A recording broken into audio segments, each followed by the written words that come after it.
is Tony from her Homestead Skills, and today I would like to discuss the concept of surviving a food shortage.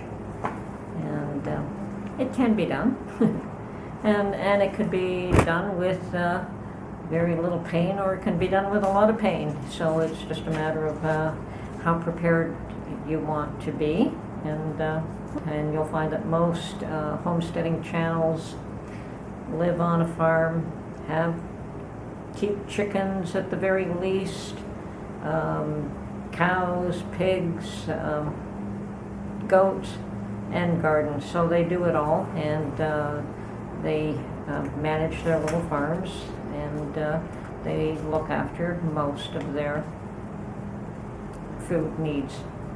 And things that they can't grow themselves, of course they do buy from the store like the rest of us.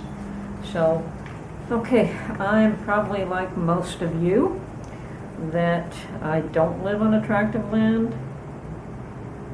I don't have chickens, I can't keep animals, and most, if not the greater percentage of my food is purchased either through various grocery stores that I frequent or farms that I visit. So I still have to buy most of my food.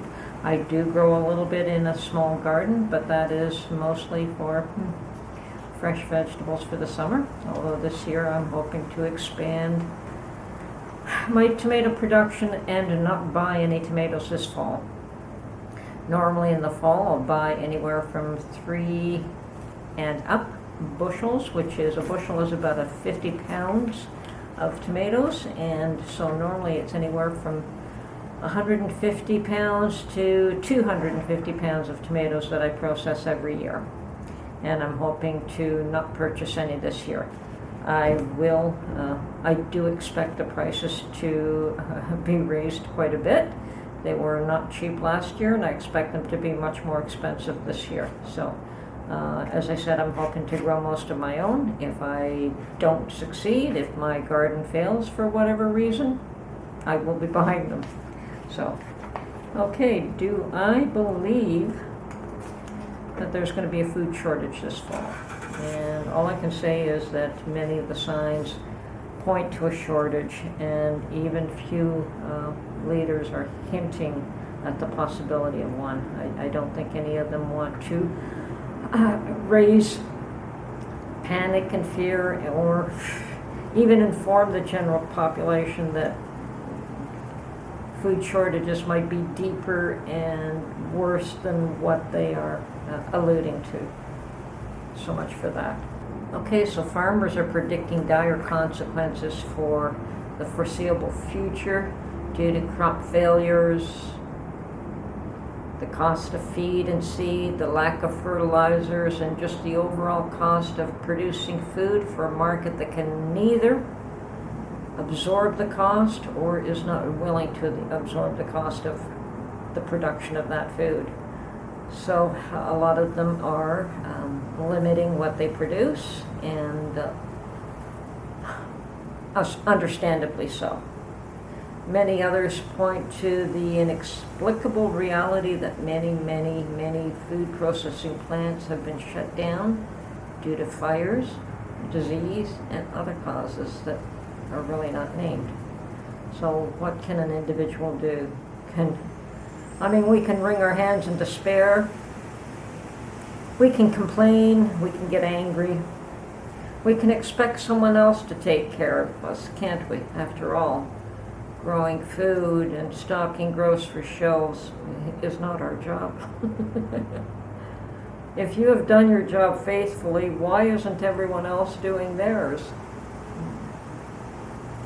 If it hasn't become clear yet that a well-oiled machine that we call the just-in-time supply chain is broken.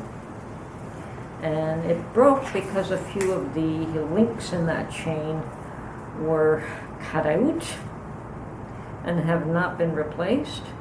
So just-in-time has transitioned from when I can get it to you, or if I can get it to you. I've heard of people waiting 2 years for delivery of a refrigerator that was fully paid for. Now translate that to supplying food for the masses. Okay, so no one wants a repeat of the toilet paper panic buying that occurred in the spring of 2020. But it's still not too late to do something. Unfortunately, there are some things we are going to have to do even if it isn't our job. Okay, so recently I put out a video titled Warning from a Farmer. And the reason I decided to do so is that the commenter, who is a farmer, laid out explicitly the issues confronting that market segment. Most people weren't aware of those issues. Remember, the farmer is a link in that just-in-time supply chain that our civilization has forged so that each individual can perform specialized functions and each could excel at that function they perform. So, after all, no individual can do everything, understandably. And it works, and it did work until it didn't. And then the domino effect took place, and many pieces started to fall out. I was quite moved when I read her post, and so I reread it to my husband. It affected him as well as it did me. And then I decided that her message should be heard by as many people as possible. And it is clear that it has resonated with many of you as well. And I'm so glad for that. Okay, and now getting back to the food for the masses. What not to do is expect that others are going to look after you. There will be shortages of all products. If you are like me and have no land of your own, cannot raise chickens, pigs, goats, and cattle, cannot grow the fruits and vegetables that you will consume, what can you do? This is my clarion call to you to establish your own victory gardens, whether it is in a tiny yard, a balcony in containers, or in a rented garden such as I do. Produce what you can for yourself, if only to supplement what you cannot buy. Any little bit will help. Very few can sustain paying $14 for a head of iceberg lettuce, even if that does reflect the cost to produce it. But that is where we are headed. If you can raise chickens or rabbits in your yard, do so. If you can plant potatoes, do so. If you think it's too late to plant a summer crop, then plant a cool weather crop. Buy what you cannot produce while it's available. And learn food preservation skills. And if you can't do that, then buy all the canned foods, freeze-dried foods, beans, rice, and grains, MREs, and all the prepackaged foods that you can find. There is always something that you can do. Okay, so I assisted my mother in processing live chickens into one that was ready for dinner when I was 11 years old. And I was taught how to make homemade pasta and preserve some foods. Very little, actually.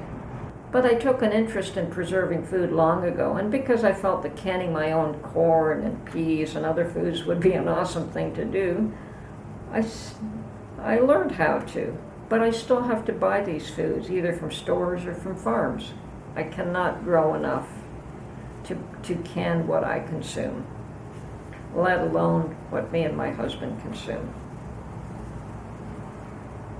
My mother used to make Italian sausages and would give us a small quantity for years and years, and Mark was really appreciative of them. He really enjoyed them.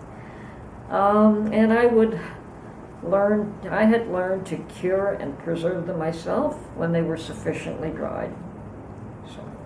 And when that source was no longer available, when my mother passed away, Mark decided he wanted to learn to make his own sausages. And so we found one of the old-timers who could teach us a thing or two. Not that he was so old, but he still had the skill. And so we developed that skill as well. Okay, so I have a few years of experience under my belt, and I have produced many videos on the various ways to preserve foods. But anyone who takes an honest look at some of these videos will see that, yes, I've succeeded at some preservation techniques. But I also experiment, I fail, I learn what not to do and what can be done better. It is an ongoing process. I also recognize the value of this little community and have learned a lot from everyone who participates here as well. Community building is also very important during difficult times. I have no trouble speaking my mind, but I'm not the sort of person that is long-winded. I am better at doing rather than talking, and although there is much that can be included and said in this little video, I will leave much of that to those who wish to contribute by offering their own ideas and suggestions in their comments. Remember, this too shall pass, and you can do something to lessen the severity of the storms that appear to be approaching. This is Tony from her Homestead Skills. I hope you enjoyed this little video, and we will catch you on the next one. Bye for now.